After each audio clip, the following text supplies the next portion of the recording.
6ஆம் வகுப்பு படிக்கிறேன். பள்ளியின் பெயர் ஊராட்சி ஒன்றிய நடுநிலைய பள்ளி. பேர் கிருஷ்ணராஜபுரம் ஒன்றிய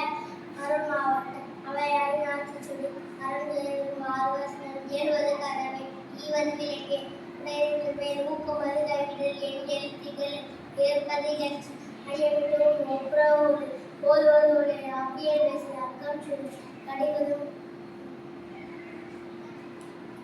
கன்று ஒன்று சொல்லி போல் வடை சனி நீரான் மலவை இனக்கு பகிர்ந்து இனக்கு நன்றி கடிவது காப்பது விருதம் கீழமை படவான் கீழ்மை உணவது கைவிடு கூடி திரி கெடுப்பது ஒளி கேள்வி முயல் கைவினை கரம் கொள்ளை நிறுவல் போதாட்டு கவ்வை அகட்டு சக்கால் நெறியை சாமான் இணைக்கிறது சுத்திராமை சிறுமை மாறவை சுருக்கு சொல் சூதுருவில் செய்வனத்தை சேரிட மறுத்து சயனத்திரி சொசர்வு படலை சோமித்து நன்மை கடமை நாடு ஒப்படைச்சு இலையில் பெரிய நீர் விளையாடி உண்மை நுகர நூல் பழக நெற்பை உள்ள ஏற்பட நயனை மணியில் ஐயா உரை நோயின் கீழே